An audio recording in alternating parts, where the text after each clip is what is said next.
Hello YouTube world, this is Dantastic doing stuff. I am Dantastic, and today we're doing car stuff. I have my dog here with me, my 16-year-old son, and I'm gonna teach him how to fix a tie rod, get out of the way dog, on a 2007 Buick Lucerne. This is a very easy repair. It could save you hundreds. We'll go through the steps. I'm assuming you already know how to take a tire off.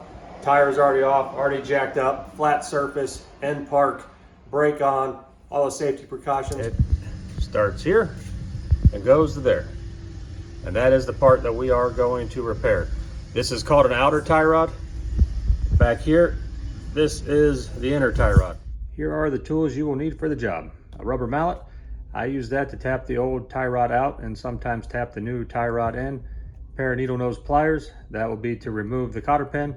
And 2 crescent wrenches, or a crescent wrench and a wrench, or however you want to do it, but you will probably need 2 for one for a backup.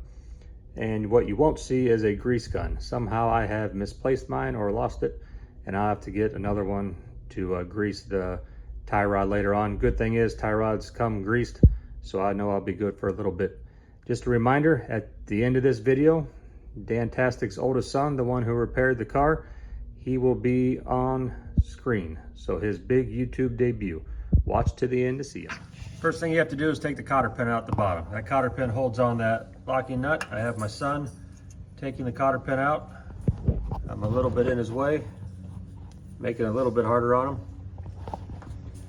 And once you get a hold of that, you just yank it straight out. You want to make the back as straight as possible where he's straightening it out right now. That way it pulls out easier.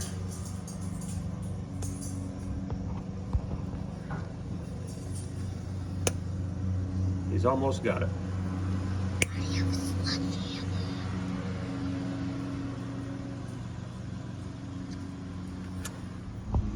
Cotter pin is off. Now he has a crescent wrench. You could use a open-end wrench or box wrench if you want to. I just find it easier to use a crescent wrench when you have this much space.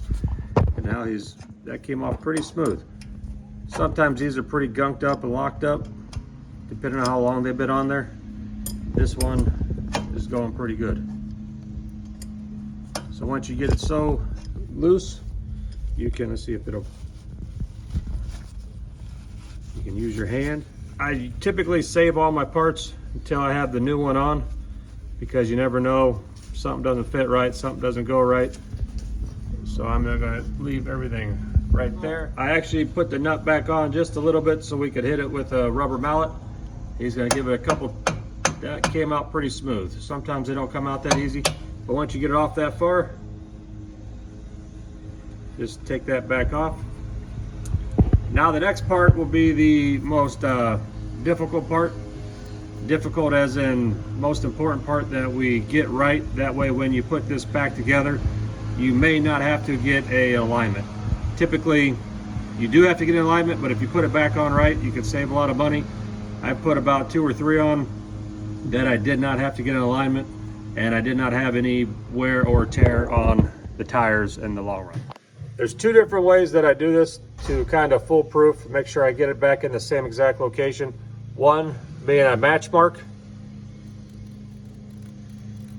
Usually I have a paint stick or something, but all I have is a marker today. And the goal of this is just so when I thread it back on, screw it back on, I can line those up as best as possible, and that will help prevent me having to get a $150 or $200 alignment, depending on how much they cost wherever you live. We already have the match mark. Now you're gonna see my son is going to loosen that up. Quarter turn, half turn. That's probably good. Now he's gonna take the tie rod out. Probably should have used the napkin, but that's fine. Hold the back, and well, go 1. That's 1 turn. Take that napkin off, let him see. What we're doing is every time we do a full revolution, we're gonna count 1. That's gonna help us know exactly where to put it back in, the new one back in, once we're done. So that's 1 revolution, 2, 3,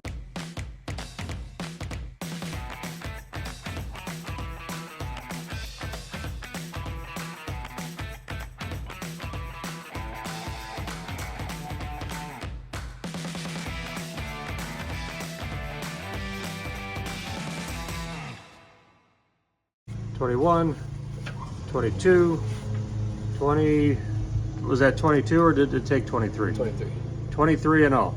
So now we have our match mark. We know how many revolutions we have to put the new one back on.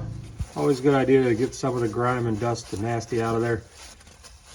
You don't have to make it so clean you can eat off it. We're not making a cookie factory here. This is an old car, but you got it pretty clean. You look down inside. We will clean that out a little bit. All right, we got it in there. We counted our 23.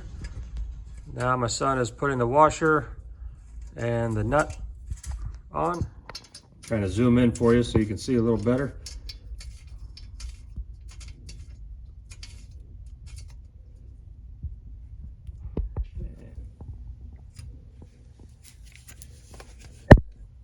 Now the dad gets to be the guy who holds the light. You put that cotter pin in? No, I got it. All right, here comes the cotter pin. Remember, have the crown of the nut facing down. Now grab your needle nose pliers and pull that cotter pin down and around. Always be careful when you do the cotter pin. It is typically not even 1/8 inch metal. Go all the way around, carefully not to break it. Keep twisting, keep twisting. There you go. That'll work.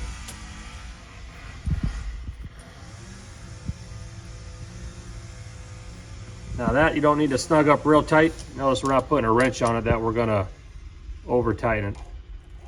If this is your first time doing anything mechanical with nuts and bolts, always be careful not to over tighten. So now we got that part done.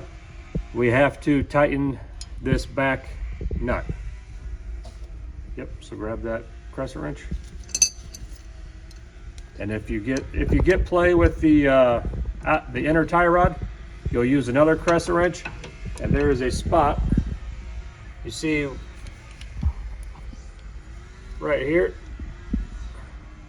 there's a spot there to put another crescent wrench on to hold it tight. See if you can remember to pull it up. Now we are tightening the nut to the actual tie rod itself. First time he's ever repaired anything on a vehicle besides a battery, and we saved what, 260 bucks, $260. He was gonna have to pay for it himself this time, so he said, Dad, show me how to do it. Anyway, fantastic doing stuff. Father, son edition, mechanic style, hoping to save you money and time. Thank you.